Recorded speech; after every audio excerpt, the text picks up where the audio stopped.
Es wächst in ihrem Nachbarsgarten, vielleicht auch in ihrem eigenen. Ein unscheinbares Kraut mit fedrigen Blättern und einem leicht bitteren Duft, das aussieht wie ein lästiges Unkraut, das man schnell ausreißt und auf den Kompost wirft. Und genau das wollen bestimmte Kreise aus der Pharmaindustrie, dass sie es tun. Wegwerfen, übersehen, vergessen. Denn dieses Kraut hat im Jahr 2015 den Nobelpreis für Medizin gewonnen. Es hat im Vietnamkrieg mehr Menschenleben gerettet als jedes moderne Medikament. Es tötet Parasiten, die gegen alle bekannten Chemikalien resistent geworden sind, in wenigen Stunden ab. Und neue Forschungsergebnisse deuten darauf hin, dass es Krebszellen gezielt angreift, auf eine Art und Weise, die die Wissenschaft erst jetzt zu verstehen beginnt. Und trotzdem sagt ihnen die Weltgesundheitsorganisation, sie sollen die Finger davon lassen. Sie sollen die extrahierte Pille kaufen, produziert von denselben Pharmariesen, die davon profitieren, dass sie nicht wissen, was in ihrem Garten wächst. Heute erzähle ich Ihnen die Geschichte dieser Pflanze. Bleiben Sie bis zum Ende, denn was ich Ihnen am Schluss sage, wird Ihnen zeigen, warum Wissen in diesem Fall buchstäblich lebensrettend sein kann. Fangen wir im Jahr 340 nach Christus an. In einem kleinen Arbeitszimmer irgendwo in China schreibt ein Gelehrter namens Ge Hong an einem Handbuch der Notfallmedizin. Ge Hong war Naturphilosoph, Alchemist und praktischer Arzt in einer Person jemand, der nicht kopierte, sondern beobachtete, dokumentierte und nach dem Warum fragte. Sein Werk, das er Chou Hao Bei Yi Fang nannte Notfallrezepte für die Ärmeltasche, war eine Sammlung von Hunderten von Heilmitteln, von der harmlosen Erkältung bis zur lebensbedrohlichen Epidemie. Eines dieser Rezepte sticht heraus.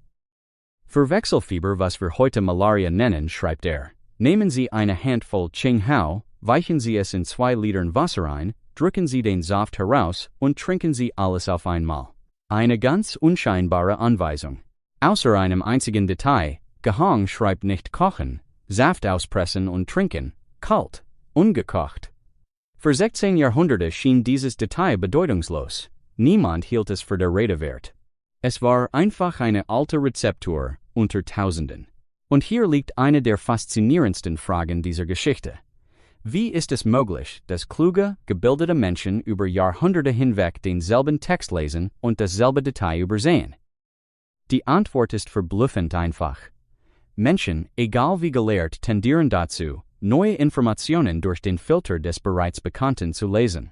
Wenn man ein pflanzliches Heilmittel verarbeitet, kocht man es. Das ist Konvention, das ist Methode. Das haben alle vor einem so gemacht. Ge Hongs Abweichung von dieser Norm war so unscheinbar, dass sie unsichtbar wurde. Dann kam das Jahr 1971. Und dieses eine Detail aus dem Jahr 340 nach Christus rettete schließlich Millionen von Menschenleben. Es ist 1967. Der Vietnamkrieg wütet. In China gibt es 30 Millionen Malaria-Fälle jährlich. 300.000 Menschen sterben. Die Standardmedikamente versagen. Chloroquin, unwirksam. Chinin, unwirksam. Die Parasiten sind resistent geworden. Am 23. Mai 1967 das Datum gibt, dem Programm seinen Namen, versammeln sich in Peking hochrangige Vertreter der Regierung zu einer Krisensitzung. Die Armee braucht ein Mittel gegen Malaria, und zwar eines, das noch funktioniert. Sie beschließen Projekt 523. Ihr Auftrag: finden Sie eine Lösung, egal wie. Durchsuchen Sie die traditionelle Medizin, die Naturheilkunde, die alten Texte.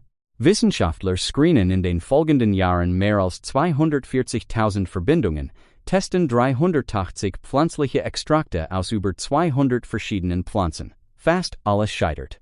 Im Januar 1969 wird eine Pharmakologin namens Tu Yu berufen. Ihre Aufgabe: durchsuchen Sie die alten medizinischen Texte.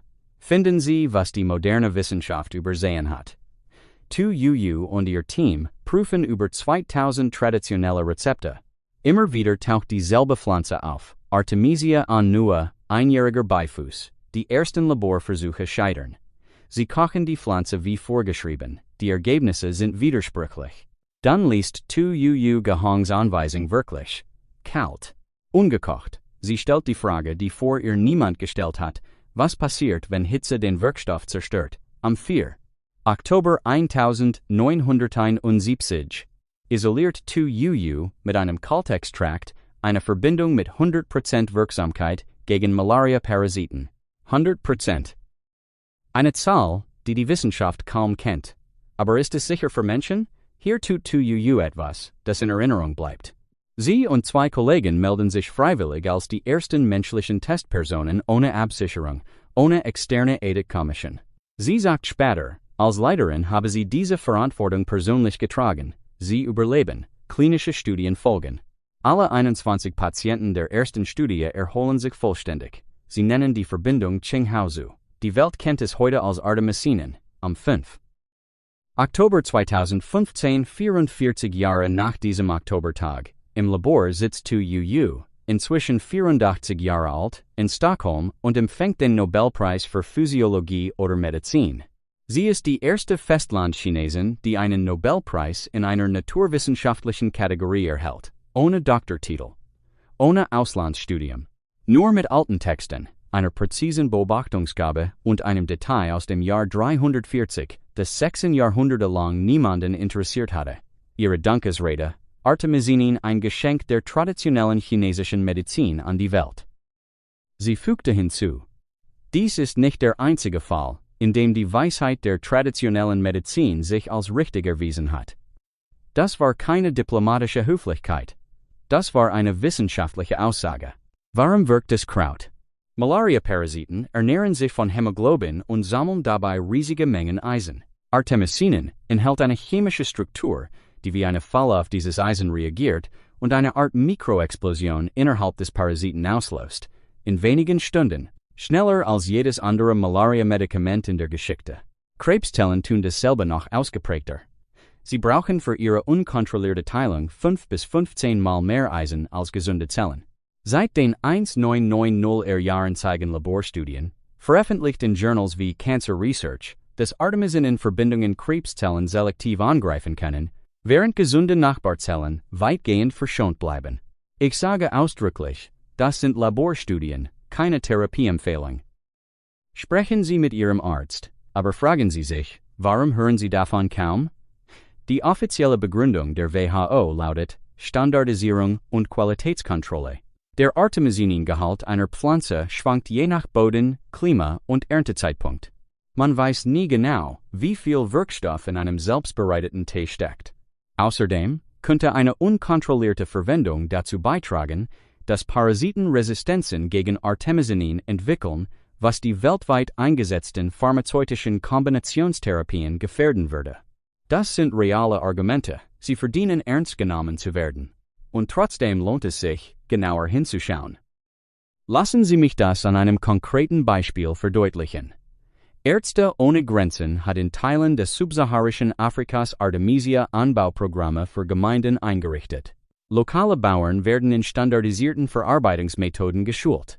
Wirksamkeit und Qualitätskontrolle werden ohne pharmazeutische Industriebeteiligung erreicht. Der entscheidende Unterschied: Wenn eine Gemeinde ihre eigene Medizin anbaut, ist sie kein Kunde mehr. Sie ist selbstversorgend. Und das bedroht das Geschäftsmodell. Artemisia annua kann nicht patentiert werden. Ohne Patent kein wirtschaftlicher Anreiz für Pharmaunternehmen, Millionen in klinische Studien zu investieren. Was patentiert werden kann, ist der chemische Prozess zur Herstellung von Artemisinen im Labor, und genau das haben Konzerne wie Sanofi getan. Das Ergebnis: ein Markt, der bis 2030 auf bis zu 677 Millionen Euro wachsen soll, ein Markt, der vollständig unter Unternehmenskontrolle steht, obwohl die ursprüngliche Entdeckung einer Pflanze entstammt, die jeder in seinem Garten anbauen kann.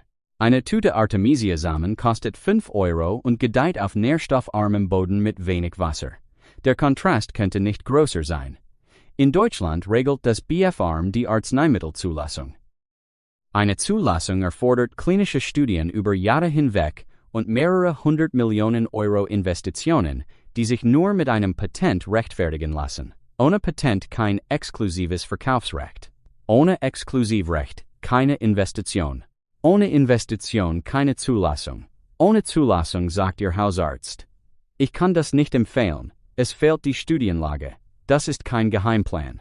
Das sind die systemischen Anreize eines Marktes, der auf Patentschutz aufgebaut ist. Das Wissen über die Pflanze selbst bleibt auf Fachkonferenzen weit entfernt von Ihrem Hausarzt und noch weiter von ihrem Garten.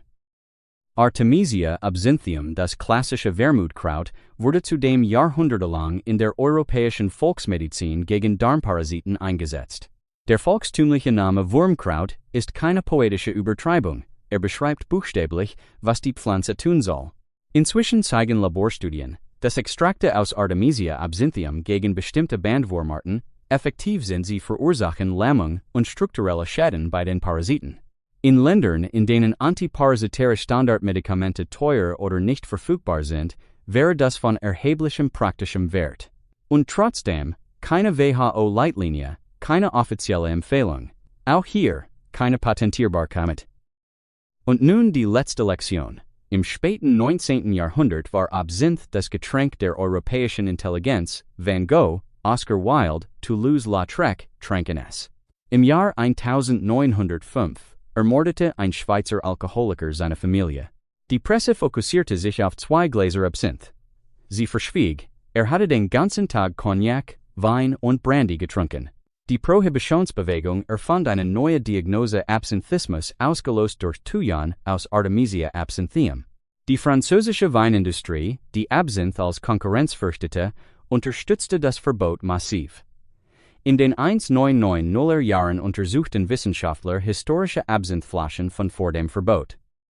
Sie maßen den Thujan-Gehalt, durchschnittlich 1,3 Milligramm pro Liter, weit unterhalb jeder Schwelle, die psychoaktive oder toxische Wirkungen erzeugen könnte. Der Wahnsinn war ein Mythos.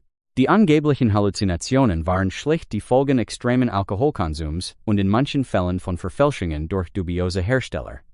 Die EU hob die Verbote 1998 auf. Das Muster: kontrolliere die Erzählung über die Sicherheit einer Pflanze. Schaffe regulatorische Barrieren. Monopolisiere dann die extrahierten Wirkstoffe.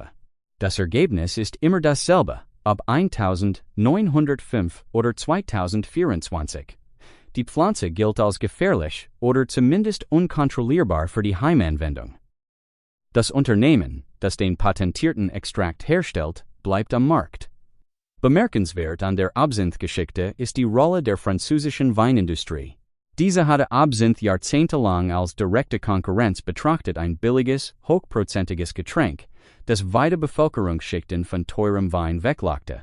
Die Lobby der Winzer war eine treibende Kraft hinter den Verbotsgesetzen. Nicht aus Sorge um die öffentliche Gesundheit, aus wirtschaftlichem Interesse. Das soll nicht bedeuten, dass alle Beteiligten böswillig handelten.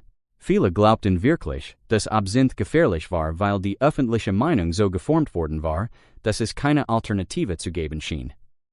Das ist das Subtile an diesem Mechanismus. Braucht keine Verschwörung. Braucht nur falsch gesetzte wirtschaftliche Anreize und eine Geschichte, die niemand mehr hinterfragt. Die Geschichte dieser Pflanze ist eine Geschichte über Wissen. Tujuju hat 1971 keine neue Substanz erfunden. Sie hat eine alte Erkenntnis wirklich ernst genommen, ohne den Filter ihrer Ausbildung, ohne die Brille der Konvention. Gehong hatte die Antwort 340 nach Christus aufgeschrieben. Sie lag 1600 Jahre in einem Archiv. Die Frage, die niemand gestellt hatte: Was passiert, wenn ich es nicht koche? Eine einfache Frage. Eine historische Antwort. Die eigentliche Frage dieser Geschichte ist nicht: Ist Artemisia ein Wundermittel? Nein, das ist sie nicht. Die Frage ist: Welches Wissen gelangt zu uns und warum? Welche Forschung wird finanziert? Welche alten Texte werden noch einmal wirklich gelesen? Ein 5 € teures Päckchen Samen ist nicht die Lösung aller medizinischen Fragen. Aber es ist eine Erinnerung daran, dass Natur und Geschichte manchmal etwas wissen, das wir noch nicht vollständig verstehen, und dass es sich lohnt, genauer hinzuschauen. Pflanzenwissen, das über Generationen weitergegeben wurde, hat eine Art klinische Erprobung durchlaufen, die keine Studie replizieren kann, die 1000-jährige Beobachtung von echten Menschen in echten Situationen. Das bedeutet nicht, dass alles aus der Volksmedizin richtig ist. Vieles ist es nicht. Aber es bedeutet, dass das vollständige Ignorieren dieser Tradition ein Fehler ist, einer, der uns teuer zu stehen kommen kann, buchstäblich wie übertragen. Man kann eine Flasche verbieten, man kann einen Tee entmutigen, aber man kann kein Unkraut patentieren. Bitte sprechen Sie immer mit Ihrem Hausarzt, bevor Sie pflanzliche Mittel in Ihre Gesundheitsroutine aufnehmen. Das ist ernst gemeint. Aber bleiben Sie neugierig. Dieser Beitrag dient ausschließlich zu Informations. und Bildungszwecken und ersetzt keine ärztliche Beratung. Bitte konsultieren Sie bei gesundheitlichen Fragen stets Ihren Hausarzt oder Facharzt.